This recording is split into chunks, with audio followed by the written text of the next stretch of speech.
Sunny Melendrez, Sunny Radio, sunnyradio.com.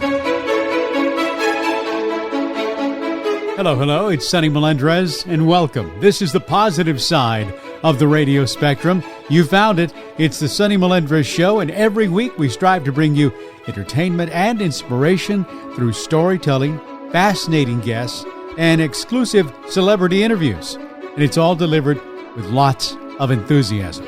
Now, in a moment, I'm going to introduce you to Paula Schechter and the Snot Monster. No, you heard right. That's what I said. And now, on with the show. Sunny Radio, sunnyradio.com.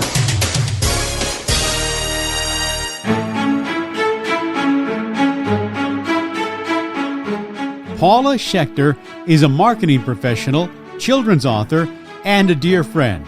So it is with great pleasure that I say welcome and good morning to Paula Schechter. Good morning. Well, listen, we're going to talk about your book. Truly an unusual book. You know, there's a lot of children's books out there. In fact, there's like a million everywhere I go. I was at Target the other day, and I was telling my wife, I said, look at all these children's books. Which one jumps out at you? And really, there isn't one, because there's so many colors, so many different approaches, etc.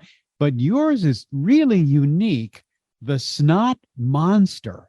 Now, where did this concept come from about teaching children etiquette when it comes to their nose? Well, I think that there are a lot of topics that adults are, I don't know how to say this, maybe awkward to approach with kids, or don't know how to. And everything from talking about sex to snot, So, and this was just my attempt at creating a conversation, starting the conversation, making it fun and approachable, because what adult is not horrified when their little one sticks their nose up their finger in the middle of a school play, or or some other completely inappropriate or awkward time. So at least it's creating awareness.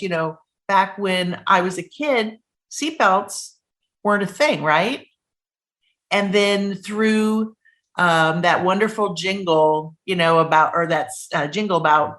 buckle up, right? And it becomes normal. Buckle up for safety, buckle up. Buckle up for safety, always buckle up. Pull your seatbelt snug, give an extra tug. Buckle up for safety, buckle up.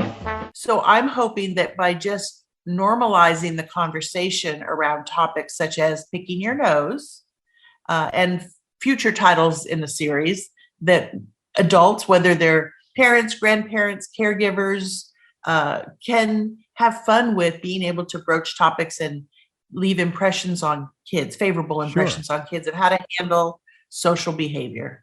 I don't really think of it as etiquette, but social behavior. I understand. I'm going to have you read a little bit of the book in just a bit, but we should mention that you are a mom, and you have now a grown son. In fact, you dedicated the book to your son. And, and I named the character in the book after my son. My son's name is Max, and the child in the book is Max. I did get his approval. It's so funny, because you're talking about certain things that don't get taught. Like, I've been out to almost 1,500 schools, and inevitably, when I meet a lot of children, in fact, a lot of them sometimes in high school, they'll shake my hand, but they won't squeeze it. And I'll say, squeeze my hand. There you go. That's a handshake. And then the next kid that I meet does the same thing. They want to emulate the one before. And it's just a simple thing like that. And sometimes kids go all the way into adulthood and never know how to shake someone's hand. And so you're kind of hitting the nail on the head with this other subject. Sunny, it's way beyond that. When I was doing my last position when I worked in San Antonio, I had as many as 12 interns at a time. And the number one thing that I had to teach them was how to have a phone conversation, how to write a business email, how to be professional yet friendly. Some of them would write these scripts about how are you today, this and that. I mean, I said, these people have probably 2,000 emails in their inbox that the last thing they're going to do is they're going to see something with a bunch of words on the page and they're going to click it closed, and, or people don't know how to ask for someone or leave a message, and I was just, I have a great relationship with all my former interns, and one of them just contacted me yesterday, and he said, and he's a professional, he's really accomplished, he's working in New York, he has a high-paying job, and he said that he thinks of me all the time because he never knew how to do something as simple as have a professional business conversation on the telephone or write a professional email. And Wow. that just makes my heart swell with pride. Where are kids going to learn basics? And Paula, I know what are some of those basics? Are you talking about professionally or personally? Professionally. Okay. More personally. I mean, in other words, what would the basics be in a phone conversation with someone that you haven't met? Oh, in a phone. Hello, my name is Paula, and I'm calling on behalf of the San Antonio Riverwalk Association, and I'd like to know if Joe is there. Okay. Joe Schmo. Okay, Joe Schmo. No, he's not here. Would you let him know that, ask him to please return my call regarding the upcoming Mardi Gras parade? And my number is. Now, what if Joe Period. is there and he comes to the phone? Hi, Joe. My name's Paula. I'm an intern at the San Antonio Riverwalk Association, and I'm working on the Mardi Gras parade. Do you have a moment now to speak? No, it's not. It's lunchtime. Call back after 2 p.m. Okay, so they've learned something. You don't bother people in their key business times. So that was another lesson to teach people about optimum times to actually make a phone call. We just lost right there, what you said, do you have a moment now to speak? So you're not jumping into your conversation because, again, they didn't know you were going to call. It's not like you had an appointment with them. And so that's really important. And a lot of people miss out on that, and they start talking about what it is they're going to talk about. And they don't ask, do you have a moment? Which is very, very courteous. But something as simple as articulating your name up front, a pleasant greeting, hello, good afternoon, saying your name, identifying your role and the place that you're calling on behalf of. They don't know to do those things. Yeah, right. Nobody teaches them. Right, because most people that we call kind of already know us. If you're a kid and you're calling your Aunt Susie, you don't have to say, hi, Aunt Susie, I'm Paula from the Schechter family, calling to see if you'd like to talk about Thanksgiving dinner. You don't have to do that.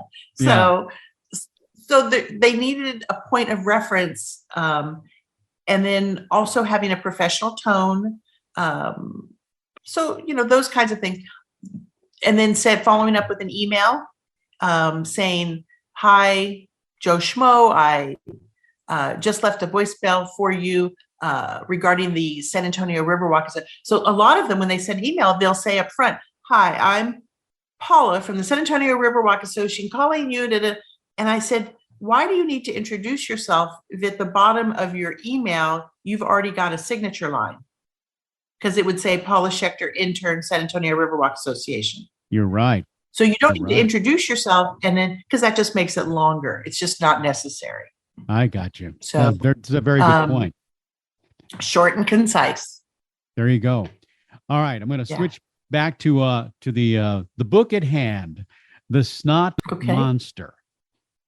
Please tell me where you got the idea to come up with the idea of a monster in this whole way of teaching kids about nose etiquette.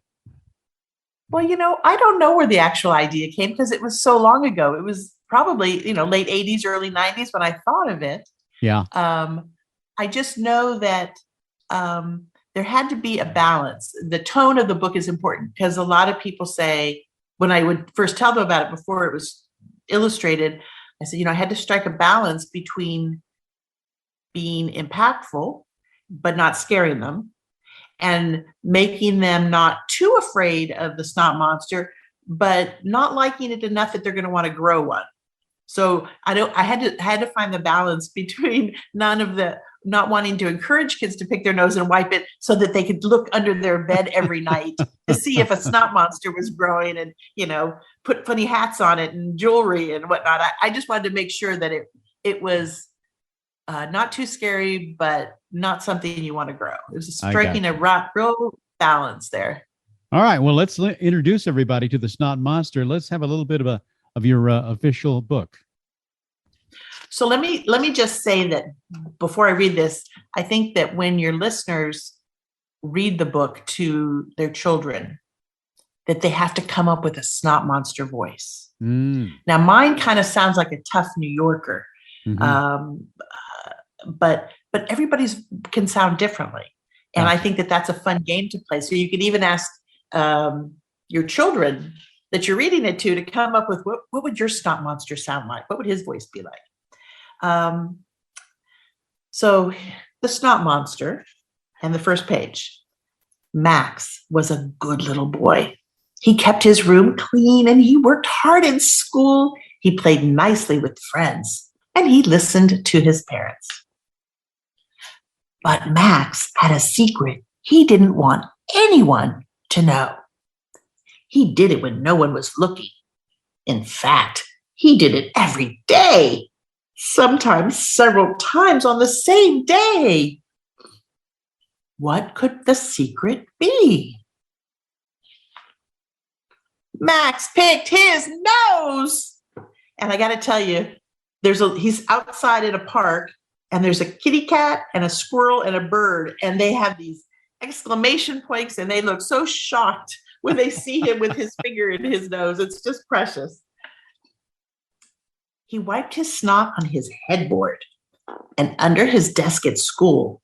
He even wiped his boogers on the seesaw at the playground. Then, one night, he awoke to a strange gurgling sound from underneath his bed. He tried to ignore it, but the noise got louder. Max finally grabbed the flashlight, gathered his courage, and looked underneath. There are little green glowing eyes from under his bed, by the way. To his surprise, he saw a wet, blob-like thing looking back at him. It was greenish, clearish, brownish, and bluish. But most of all, it was uglyish. Max couldn't look away because it looked strangely familiar.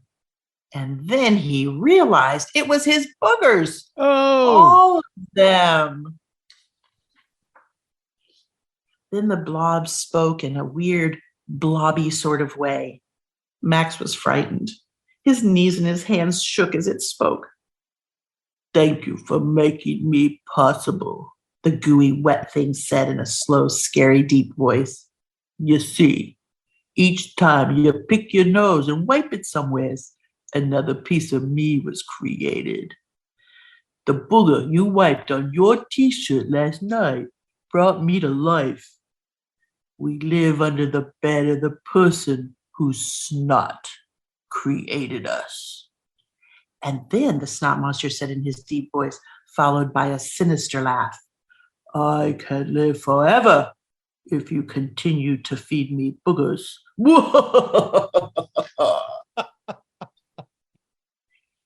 And then the Snot Monster accidentally shared important information with Max.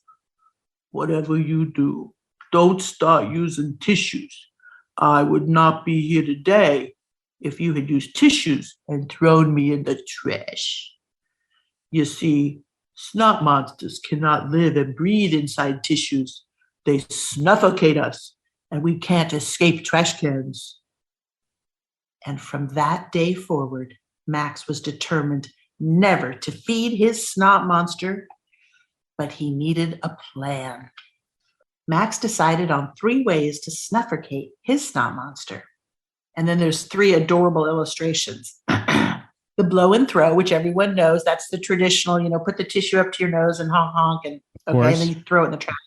Yes. Then there's the ghost picker, where you take your index finger and you put the tissue over it, right? So it looks like a little ghost. I never knew that was a thing.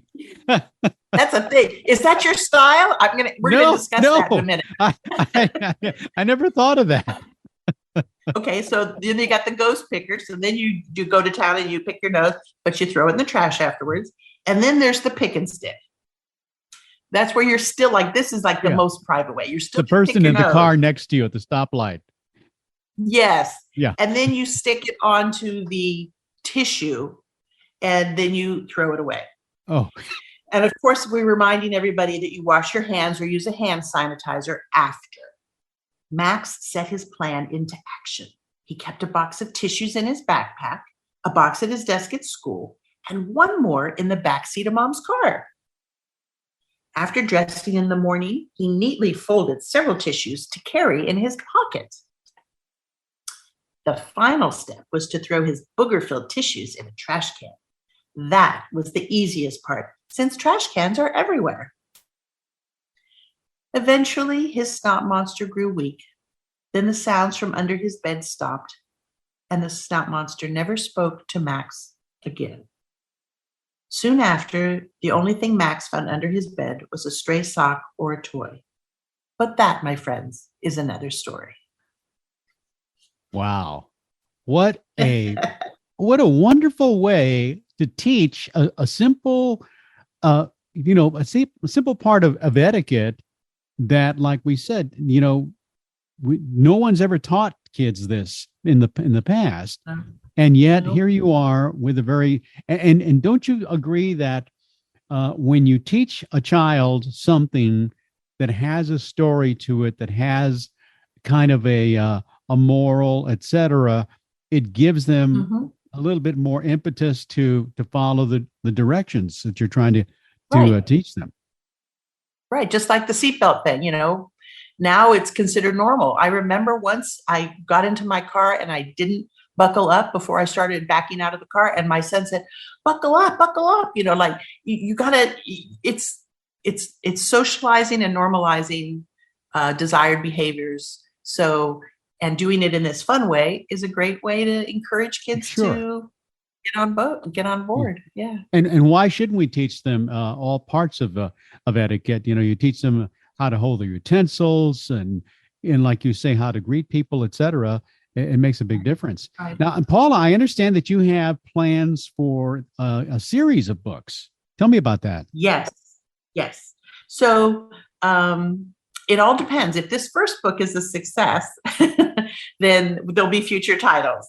But the other ones are, the next book that I've already written is called The Magic Words. What are the magic words, Sonny? Please and thank you. There you go. So this is the story of little Max, and he's playing in the playground, and he's in the sandbox, and he digs up a little bottle and rubs it to get the sand off of it, and poof, out comes his genie. And Max has to figure out what the magic words are, and then great things will happen. So it's a real cute story. I haven't had it illustrated yet, but it's a super cute story. Then there's Bully the Bullfrog, which is a topic that other books have covered. So wait, what kind of frog? Bully. He's a bully. Bully the frog. Bully the Bullfrog. Bully the Bullfrog. Yeah, that makes sense. Yes. Yeah. Yes. He's the biggest frog in the pond, and he's just taken over. And the littler frogs don't like it so much.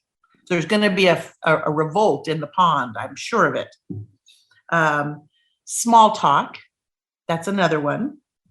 And how to make small talk how to make pleasantries. How to make pleasantries. There you go. How to be cordial and polite. In a world where people's heads are always in their phones, but actually conversing and having a conversation and knowing what to say. Someone comes to the house and you don't know them for the first time. How do you stand up? Do you have that proper handshake? Do you, Right. How do you engage? Nice to meet you. Thank you very much. Please sit down. May I offer you something to drink? Pleasantries. How do you navigate simple pleasantries when you meet somebody? If it's in an elevator, do you just look down and not say anything? Or do you say, hello, good morning, or how about that rain, or whatever? There's certain pleasantries in life that don't happen anymore. Or don't happen with children so much. And this would also help with, I'm sorry. And this would also help with shyness. Yes.